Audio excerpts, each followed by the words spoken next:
Ghana imports almost $400 million a year of poultry products. In doing this, we are giving jobs and value to the countries we import from, whether from Thailand, Brazil, Argentina, or wherever we import chicken parts from.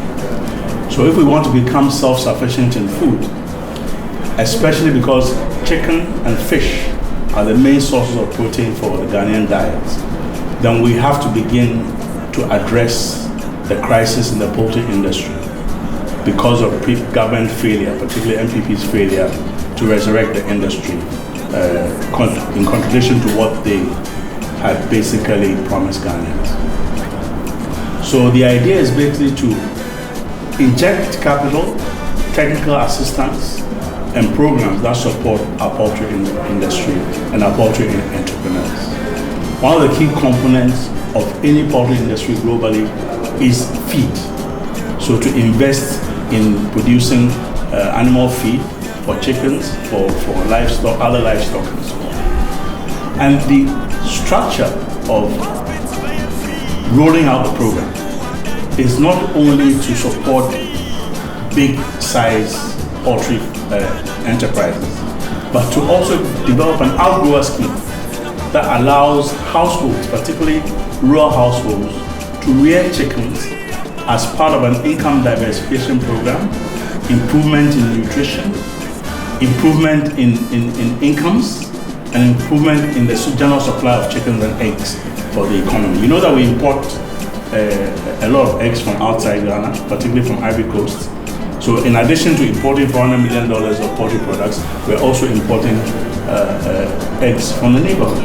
And we must reverse this, because in investing and creating a lively and self-integrated poultry industry, we're not only creating jobs, we're creating value, we're substituting imports, and we're also creating the potential to export poultry products from Ghana, which then will add to our general growth as a country. I'll give you an example. Cadre, the international company, has an outgrower scheme called Hatching Hope. And the aim of that outgrower scheme is to invite small-scale farmers to adapt chicken rearing as part of their agricultural activity. And in doing so, they are able to achieve higher incomes. In fact, in some of the cases that have been demonstrated in Mexico, Kenya, and India, farm households have managed to triple their income by producing chickens. Some start with one, and then they have 100 chickens, and that all goes into the supply chain for chicken availability, and therefore begins to also stabilize the price of chickens. You know that every year at Christmas, chicken prices go up. If you are able to increase your supply through an outgrower scheme, then what it means is that you're also able to stabilize the price of chicken so that it's affordable to most Ghanaians. So that's number one. Not only that, it also increased the supply of chickens and increased the outreach of farmers to about 100 million farmers, all earning income, and in some cases tripling their income in addition to the existing activities that they're already engaged in. These programs have been tried and tested, and NDC's aim is to adapt these programs to our peculiar circumstances that allows for increase in output of poultry products, develop an animal feed industry, integrate veterinary health and veterinary sciences through the farmer service centers, and also bring down the price of poultry products, which is a key ingredient as a protein component together with fish in our diet. So those really are the main pillars of NDC's program for the poultry industry. But if you increase the feedstock for poultry, you're also beginning to develop a value addition industry for the dressing and the breaking up of these chickens into parts, similar to what we have been importing. And that's a whole industry by itself that generates assembly line jobs, that generates jobs, incomes, and therefore allows for our youth to be employed. And you know that the NDC's program is to create 1.7 million jobs in the next 4 years, at an average of 431,000 jobs per year. When MPP came to power in 2017, the jobless rate in Ghana was 1 million. Today it's 2.1 million. So they've added to the unemployment roll another 1 million people.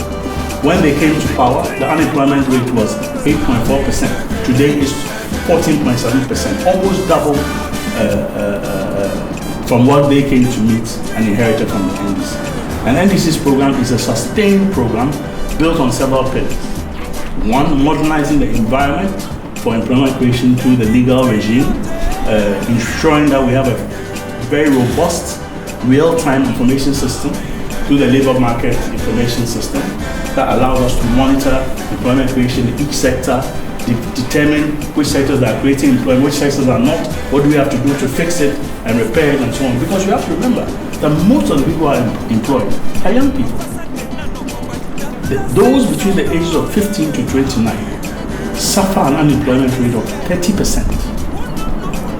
And even within the unemployment rate of 2.1 million people, 67% of them are women.